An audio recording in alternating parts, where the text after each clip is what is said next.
Bom, esse é um vídeo muito bonito, tá? Você pode ver ele com calma depois. Ele tem uma música de fundo bem relaxante. É um vídeo que mostra uma imagem provavelmente captada pela estação espacial do nosso planeta. É interessante notar que nessa altura, a 400 quilômetros de altura da superfície terrestre, enxergamos poucos problemas, não é verdade? Quando você vê a Terra a essa distância, parece que é um local calmo, sem barulho, sem preocupações, sem doenças, sem guerras e conflitos. Também é interessante observar nesta imagem que dá para notar as áreas que são desérticas, as áreas de montanha, de vegetação, mas a gente não consegue enxergar uma coisa que estamos acostumados a ver quando clicamos, por exemplo, em um mapa mundi. O que não é possível enxergar nessa imagem? Não é possível enxergar as fronteiras, as questões políticas. Afinal de contas, as fronteiras, elas são linhas imaginárias que foram construídas pelo homem. É uma construção humana. O planeta, ele está aí. Você vê a imagem de longe, não é possível verificar as fronteiras. Mas algumas fronteiras dá para ver até do espaço. Por exemplo, a fronteira da Índia com o Paquistão é uma fronteira que durante a noite ela fica bastante visível. Outra fronteira interessante é a fronteira do México com os Estados Unidos e algumas outras que é possível ver até mesmo do espaço.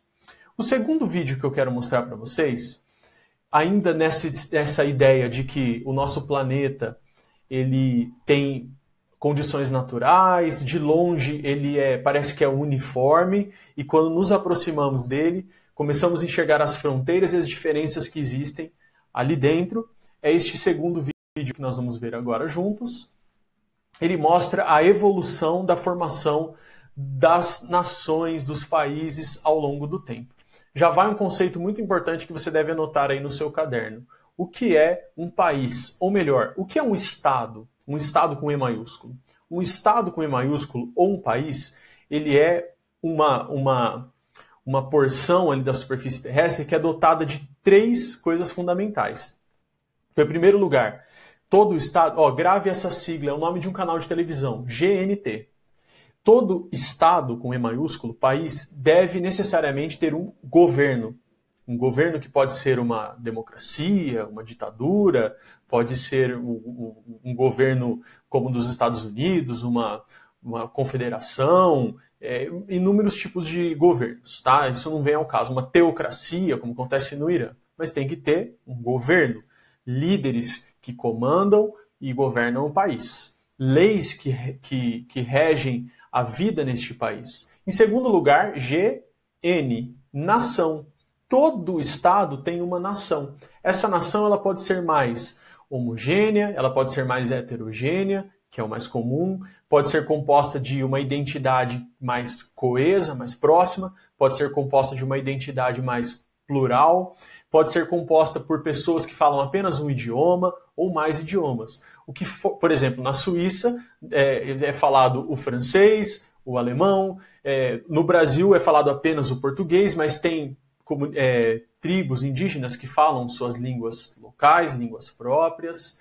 Então isso varia muito de um país para o outro. Mas o que traz o sentido de nação? O que dá uma identidade a uma nação? É um senso de pertencimento ao país. Olha só o exemplo que eu vou dar que é interessante. Por mais que você reclame do seu país e fale, eu queria morar em outro país, eu não gosto do Brasil, durante as Olimpíadas ou numa Copa do Mundo, quando um brasileiro sobe ao pódio, o Brasil inteiro se emociona. Nessa hora não importa se é do Rio Grande do Sul, se é do Amazonas, se é de São Paulo, se é de Goiás. Todo mundo sente orgulho de ver um brasileiro no pódio, cantando o hino nacional, e vendo nossa bandeira tremular. Então isso é um sentimento de pertencimento a uma nação. Quando esse sentimento ele é muito exagerado, esse sentimento que é chamado de nacionalismo, quando ele é muito exagerado, ele pode ser chamado de ultranacionalismo. E esse ultranacionalismo pode trazer uma série de consequências. Por exemplo, uma delas, a mais conhecida, é a xenofobia. É a aversão ao estrangeiro, é em ver o estrangeiro como ameaças ao seu emprego, é ver o estrangeiro como um gasto público desnecessário, é ver o estrangeiro como uma ameaça à segurança nacional, é ver o estrangeiro como uma ameaça à identidade nacional. É a xenofobia.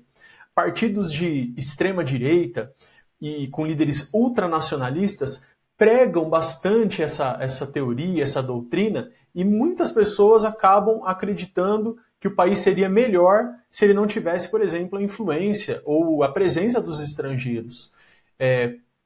Na Europa, por exemplo, é muito comum você ver cartazes pregados em paredes. Eu vi isso na Itália, por exemplo, falando que gostaria que os imigrantes fossem embora, a Itália para os italianos, coisas do tipo, tá? Isso, dei um exemplo da Itália, mas é comum em muitos países, na França, na Alemanha e outros mais. Até o Brasil podem existir pessoas com sentimento ultranacionalista levando à xenofobia. Tudo bem, pessoal? Até aqui?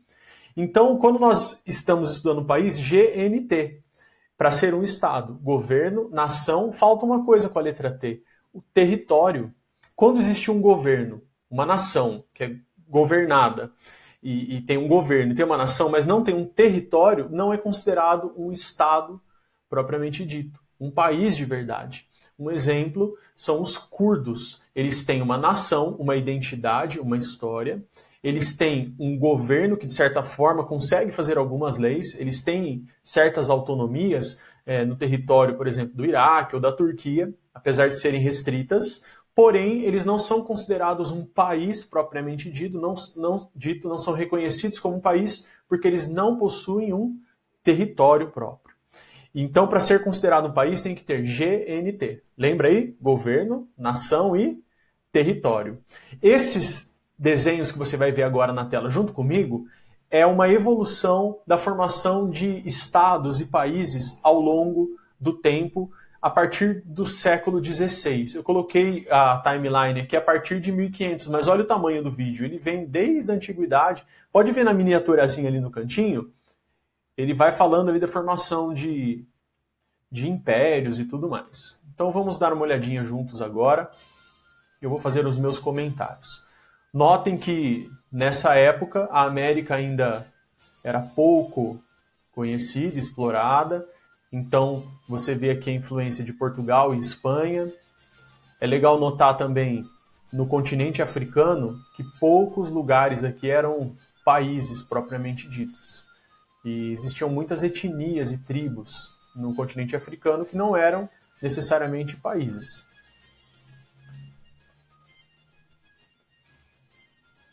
Ó, 1600, a Rússia ali se formando, China, colônias nos Estados Unidos, também no Canadá, a expansão aqui do território brasileiro, além do Tratado de Tordesilhas, modificações constantes no mapa da Europa, como vocês podem notar. 1700.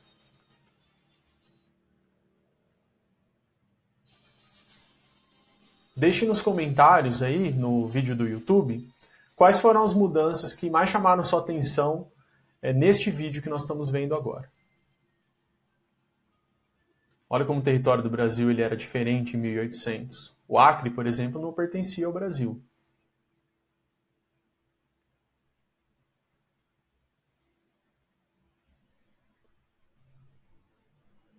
Estamos chegando num século que vai ter grandes transformações no mapa mundi e neste século, esse século merece uma atenção especial, que é o século XX, tá? Então, a partir dos anos de 1900, agora, vocês vão notar mudanças drásticas no mapa mundi.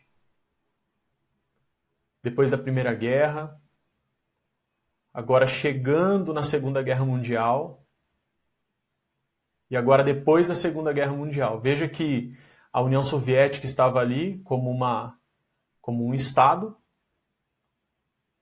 e agora, quando chegar na década de 90, vou fazer um pause aqui, notaram também que o continente africano ele começou a ser bem fragmentado aqui em países. Existiam as nações, as tribos, as etnias, mas esses países eles foram formados essencialmente a partir da Segunda Revolução Industrial, tá? Da Primeira e da Segunda Revolução Industrial, e especialmente depois da Segunda Guerra Mundial, onde várias nações conseguiram sua independência em relação aos países europeus. Veja que a União Soviética ela vai desaparecer agora. Olha lá, voltou a ser a Rússia. Muitos países que compunham aqui a União Soviética se tornaram independentes e o mundo já está bem parecido com o cenário atual. Treine seu olho e tente encontrar poucas mudanças que aconteceram depois da década de 90 até o final do vídeo.